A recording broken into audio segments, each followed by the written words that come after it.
Hello MotoGP fans.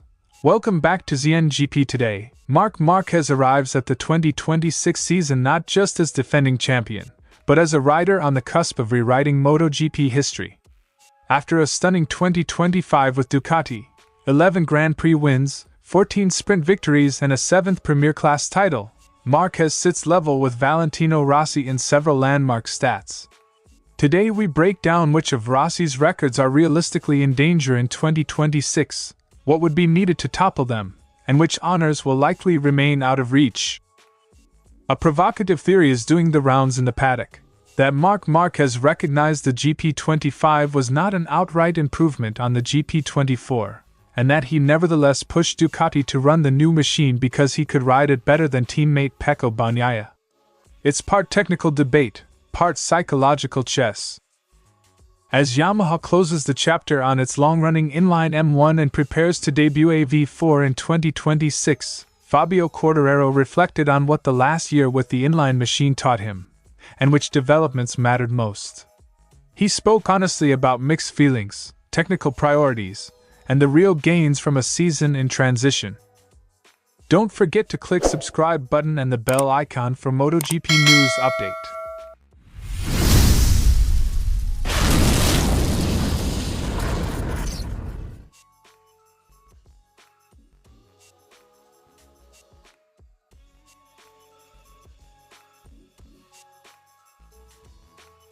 The scale of Márquez's 2025 campaign matters because it rewrites the baseline for what he can realistically pursue next year.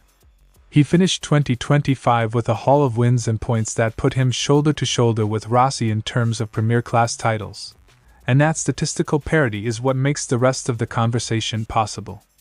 Going into 2026, he won't just be defending a crown. He'll be chasing historical markers that move him into the same rarefied conversation as the all-time greats. That favoritism is not just media hype, it's grounded in form, machinery, and the momentum of a campaign that ended with Márquez at the top of his game. The headline chase is straightforward. Rossi's lifetime totals are massive, but Márquez can close a number of them quickly if 2026 unfolds perfectly.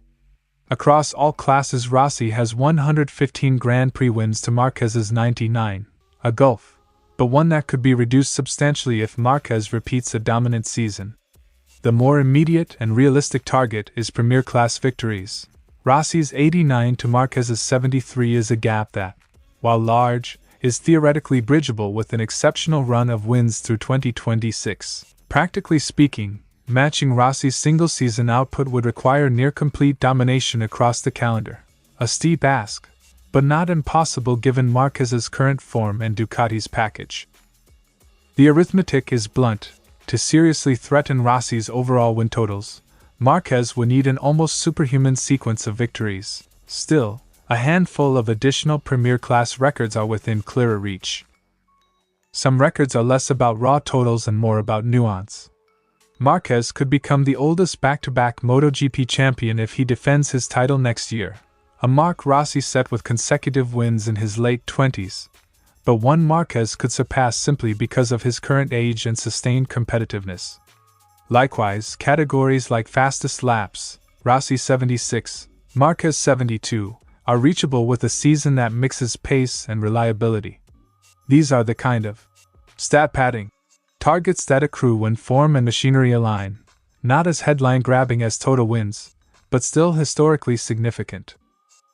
Those niche records matter because they change the shape of legacy. They're the fine-grained stats that separate legends from one another. Not every number on Rossi's CV is under threat. Perhaps the most unassailable of Rossi's piles is podium count, 235 across all classes versus Márquez's 165 is a lead that won't be closed in a single season, or even several.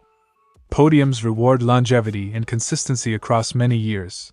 To catch that tally, Márquez would need sustained health and top-level finishes for quite some time. In practice, some of Rossi's lifetime aggregates, particularly his total Premier Class podiums and his all-classes podium cushion, will remain a Rossi stronghold for now. That gulf underscores the difference between a spectacular peak season and the marathon of sustained podium finishes that built Rossi's towering totals. The 2026 season presents a high-wire opportunity for Marc Márquez, the chance to convert a dominant recent season into deep historical momentum. Some of Rossi's records are realistically within reach if Marquez and Ducati reproduce 2025's form. Others, notably the decades-long accumulation of podiums, will be much harder to erase. Either way, the contest between Marquez's present surge and Rossi's career-long mountain of statistics will be one of the most compelling storylines as the lights go out in Sepang. The thesis starts with a simple observation: not every new bike is strictly better.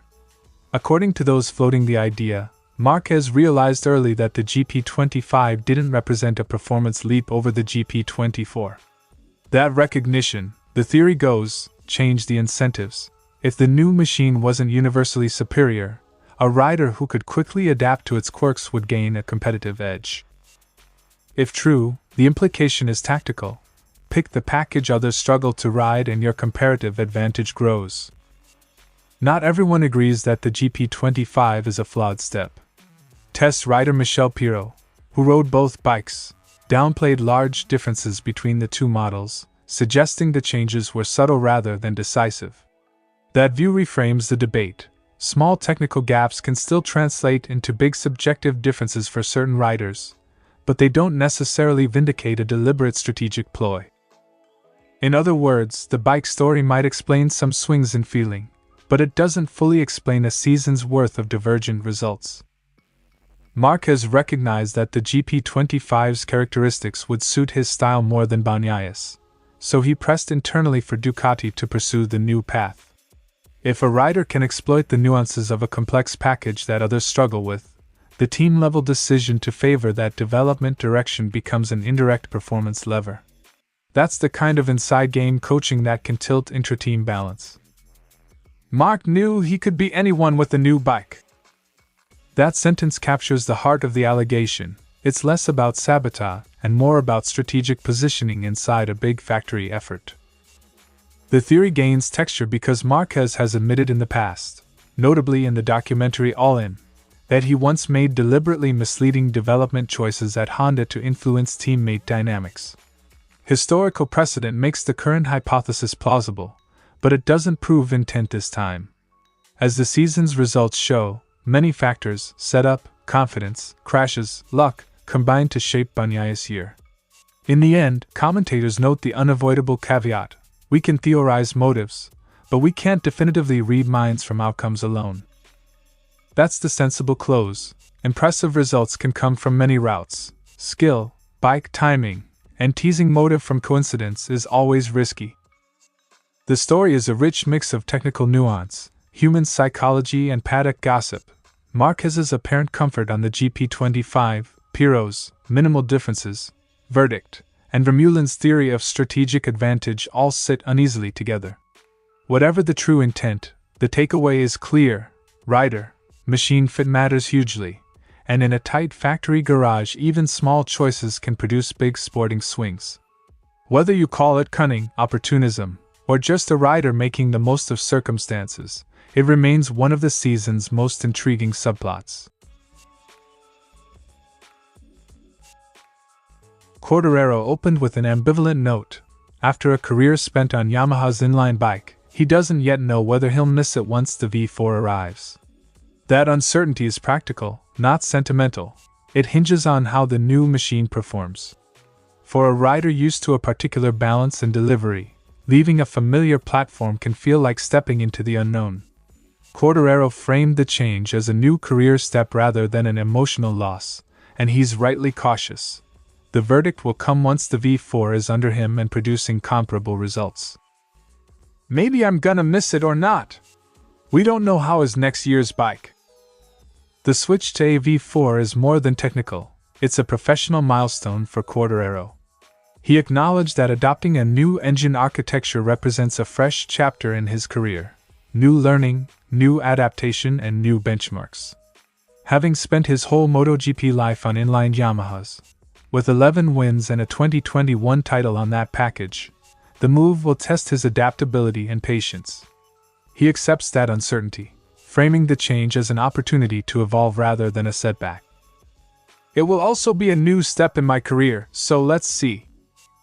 Looking back on 2025, Quartararo pointed to small but meaningful improvements, notably in engine power, while admitting progress was limited because development focus had already shifted toward the 2026 project.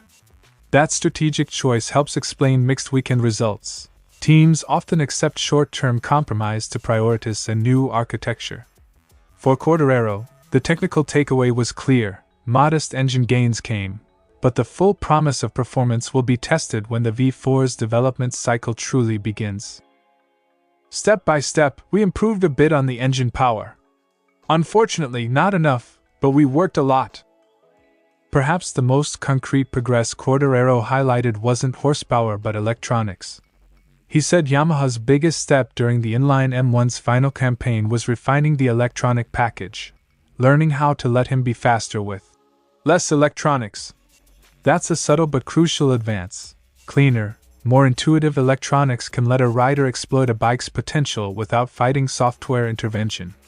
If Yamaha can carry those lessons into the V4 project, it may speed the adaptation curve for riders and produce a more usable, competitive package more quickly. The biggest step that we did was the electronics, to understand how I can adapt better, to be faster with less electronics. Fabio Quartararo's closing thoughts are pragmatic and appropriately cautious. He's grateful for what the inline M1 delivered, honest about the limits of this last season's progress, and focused on what matters most: usable improvements that translate into race pace. As Yamaha turns the page to a V4 era, the electronics lessons and small engine gains from 2025 could prove invaluable. But the real test will be how quickly the new bike lets Quartararo and his teammates turn adaptation into results. Thanks for watching ZNGP Today, and this is your MotoGP news update. And see you next time!